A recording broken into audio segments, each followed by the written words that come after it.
Entertainment. I'm doing our segment Meet the Locals. I'm sitting here with Emergent from Minneapolis. How are you guys doing? Good, how are you? Very good. Good. Sweet. So introduce yourselves, names and instruments. My name is Matthew J. Burke. I play drums. Peter Angelo, guitar. Aaron Dahl on vocals. Jamal Carlson on bass. Gary Paul, guitar. Sweet. Well, I just want to thank you guys for sitting down with me. I appreciate it. No problem. So how would you guys describe your music to say someone who's never heard it before? I'd say to the average listener, it's groovy, heavy, hard melodic rock with huge choruses. Okay, And nice. simple. You guys are very energetic on stage, I have to say. Thank you. So now you guys won first place at the 2013 Rockzill's Battle of the Bands. How has that experience changed you guys or helped you guys? Or You know, it was a very good experience for us. We had to work hard. There was a ton of good talent on the show, and we got an opportunity to play in front of a lot of industry professionals. Mm-hmm. We got a lot of excellent feedback that we could take with us and try to improve upon, you know, everything. So it was a good experience for us. How did you guys get started as a band? This project actually came about because the bass player of Throw the Fight and I lived together. We actually just got done touring with 3 Pill Morning for a year. And we were sitting around one day and just like, we should start another band. And I was like so burnt out because it's hard to start your own band. I didn't want to. But then he showed me a riff that Gary had sent him and was like, listen to this. And it was just the beginning riff of the track, Your Road, or what became Your Road. So I was like, that's awesome. Well, is he available? And we just kind of, that started, and then we had another guy out of Tepetracy, but we knew that we wanted this guy, Aaron Dahl, and Kyle was actually in a band with him at the time called Severa. Okay. So we just kind of, over like 6 months, just kind of tried to talk everyone into like, listen, like this is a good idea, like let's do this, and then everything fell in line, it worked out. Well, then Kyle left to go to Throw the Fight. They offered him a full-time gig with that.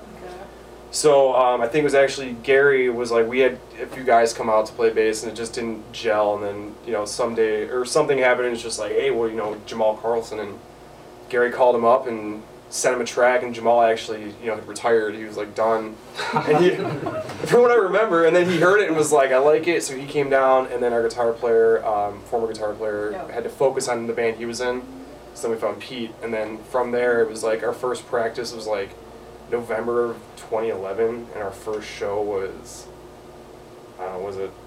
August, yeah, August of 2012 at Triple Rock. So that's the start of it. So who are you guys' musical influences individually and as a band? I grew up in the age of new metal, like late 90s, early 2000s, so Korn, Limp Bizkit, like Chevelle, all those bands. David Silver from Korn really got to me, but just, yeah, I don't know, like that style. So a lot of my stuff has hip-hop inspirations. I just hit stuff way too hard because that was the thing to do. Yeah, I'm pretty much with Matt with the whole new metal thing. Like, Korn pretty much was the biggest influence for me to pick up a guitar. Got into the really low tunings with the 7-string kind of stuff. So that's kind of where that all began. But I've always been a huge Nine Inch Nails fan, and I don't know, I listen to a lot of different styles and bands all around. So just anything that has a good groove to it, I'm totally into. So yeah. For me lately, I think it's been a lot of Australian bands, Carnival, Dead Letter Circus. Now these guys have turned me on to 12th Ninja. Early on, influences like Aerosmith and Mariah Carey, John Michael Montgomery, all over the board. Nice. And Seven Dust, Stain, Tool, of course. For me, it was Beastie Boys and Faith No More. I think those were my two biggest things that got me into music. But I'm also a new metal guy. I like hip hop. Yeah, 80s. 80s one-hit wonder bands. Those are some of mine. That's my guilty pleasure, I suppose. For me, I guess it would be, I'm usually inspired by not the stuff that I grew up listening to, but the stuff that I get into nowadays. A huge influence for me right now is Periphery, and that kind of sound I think is fantastic. And so usually it's what the next big thing that I like is what what inspires my writing. But earlier days, the new metal stuff, that's what got me into metal. Korn, Deftones is a huge one. Soilwork, which are not new metal, but they're just awesome. So yeah, usually whatever I'm into today is what I'm doing. So cool, nice, a little bit of everything. What have been some of your guys' biggest accomplishments as a band? I would have to say probably, well, every show that we've done so far has been a success. I think further than any of us had expected. Our first show was at Triple Rock, which was nearly sold out, which blew our minds. Our second show was sold out first ab with Chevelle, which was a dream come true for every single one of us to play on that stage. Those are a couple in my mind. I'll pass it to Jamal here. Yeah, I think also winning a couple of the competitions that also provided us other opportunities, and it seems like everything has kind of led to the next thing, and there's always just been more doors opening up every single time. So it's just one big experience, I think. Yeah, sweet. Yeah, something to add to that. Do you guys remember the girl from Rock the River? Oh, yeah.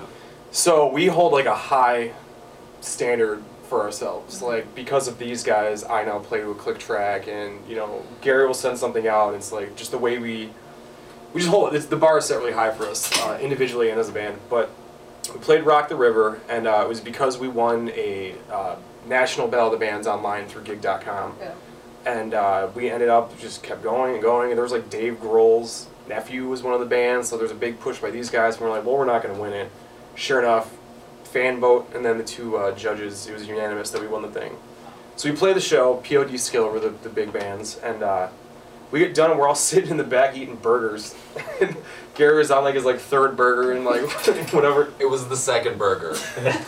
So like we're hanging out, we're just like, wow, these are great burgers. And all of a sudden this girl comes up and she's 14 or whatever, and she had like her head down, and she's like, excuse me, Mariah, that's right. And she's like, are you guys Emergent? And we're like, yeah. And she's like, will you please take a picture with me? And we're like, oh yeah, sure. We find out that we were the first band she had ever seen, ever. Really? And she was like blown away, like she was like shaking, and she's like, it was just like stuff like that, like those are like personal accomplishments that is just like, there are people who can be dicks, it's like and to be able to be like, yeah, let's talk, let's do whatever you want to do, and that girl will remember that. And she even messaged us on Facebook like a few months ago and was like, I've told my friends about you, and so stuff like that I'd say is also huge. So it makes people remember you. And obviously winning Rockzilla was sick.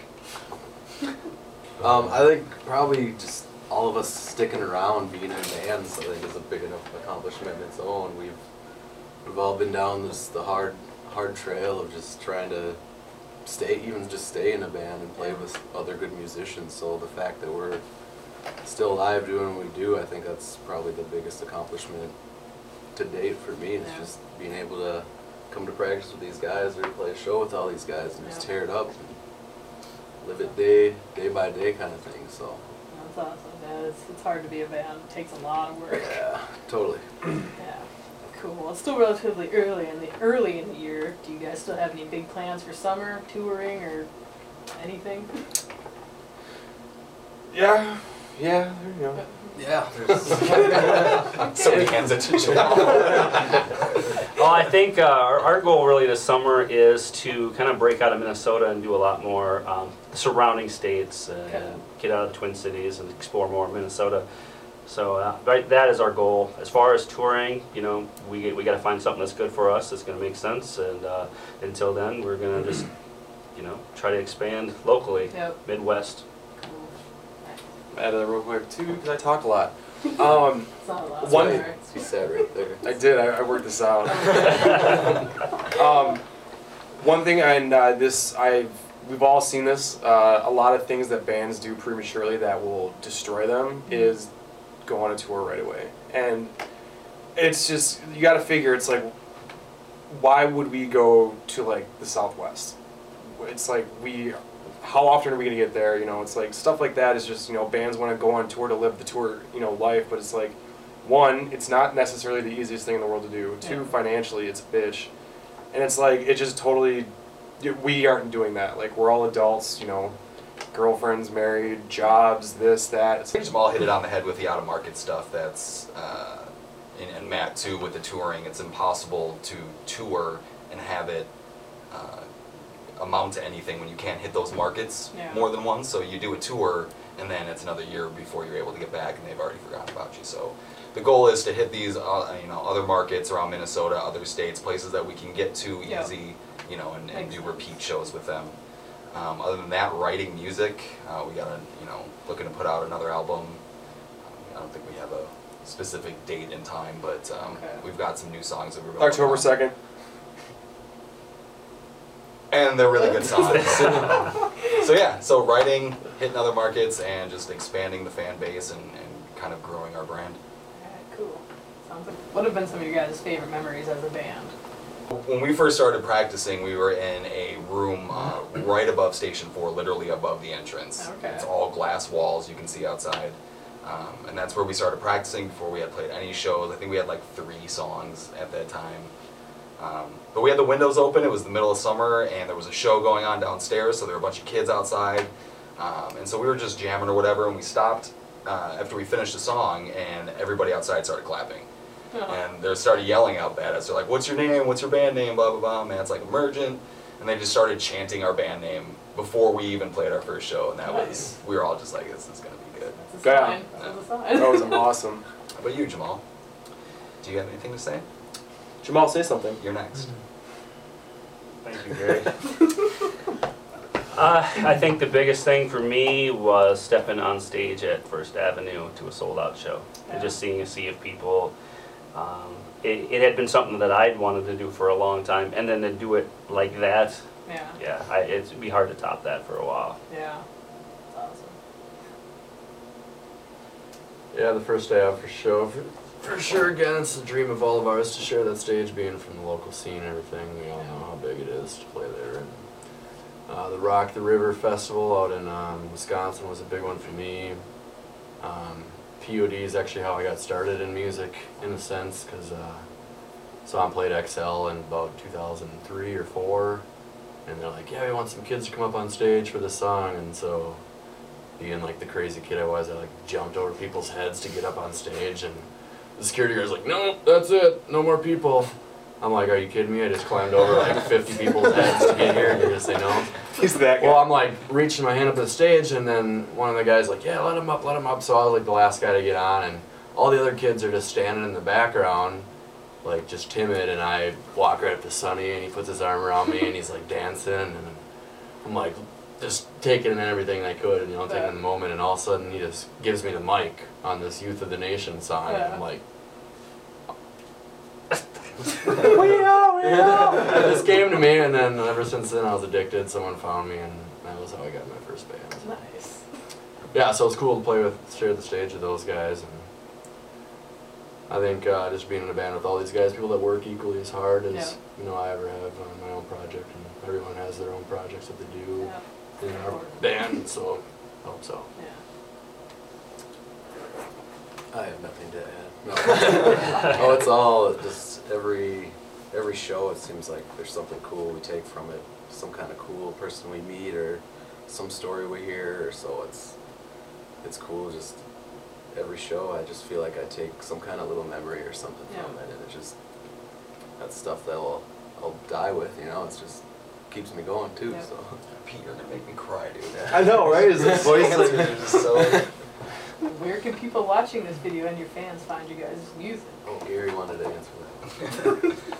Not that I wanted to answer, because no one else in the band knows where to find our music. No, you can find us at facebook.com/emergentband. There's links to all our stuff. Otherwise, you can go to emergentband.com. We're on SoundCloud, which I believe is SoundCloud/emergent-music. We also have a blog that we do at weareemergent.org, which is kind of a little side project that we do with the band. It's kind of separate from the music. Reverb Nation. iTunes, Google, and YouTube. Everywhere. Yep, we're on iTunes, we're on Google Play, we're on Amazon MP3, we're on Spotify. So yeah, you can get it all there. I'll put all the links below. So. And if you just message us, we'll probably just send it to you for free. I did mean that. Sorry. Go wait in the car! I didn't have to include this question, but We don't do well under pressure. Don't I do was this just to us, curious. April. Okay, when I see you guys at Trivium, the intro you guys did, do you guys do that at every show? I'm assuming. No, not every show. We have different intros, but that one's definitely our favorite. Is that- And we definitely think that one goes over well with the big crowds. I think Which so. one did we do again? We are Emergent one with the do not adjust your butt. Is that the one, like, it's in the About Me section on your guys' Facebook? Yep. Can I just ask how you guys came up with that? I could tell you, but You don't have to, but I was This just show would curious. no longer exist. It's from The Outer Limits. Ah, So okay. the intro to the show, The Outer Limits, Okay. is that. Oh, We kind of modified it to kind of fit the band a little bit, but Change the words around. okay, Yeah. okay. we thought it was a good introduction to kind of what our band is about, Okay. and then we just never changed it. So. Okay, cool. I've never seen that show, so or whatever. So yeah. Actually, the first one we ever did was for the Triple Rock show. We were trying to think, we're sitting there like, what is something that's going to grab everyone's attention and make them look at the stage? Because we had this DJ producer by the name of Rage do our light show that night. Okay. And we're trying to think, it's like, besides the lights, besides like just doing like an open, stupid thing. I don't remember how it came up, but Gary was the one who brought that whole thing to the table. And he's like, if we do this, swap it out, have Dahl do it, and we pitch shifted it down. So that's actually just Dahl talking. And then it just rolls. So anyways, we had the Friends intro, like, dum bing diddly boom with the baba do play, and then when we got to the chorus, it's like, I'll be there for you until the rain. And everyone's just staring at the stage, and then we all walk out. Okay. So, I just want to thank you guys again for sitting down with me. Appreciate it. Our pleasure. This is Emergent from Minneapolis. Check them out. Check out Meet the Locals too.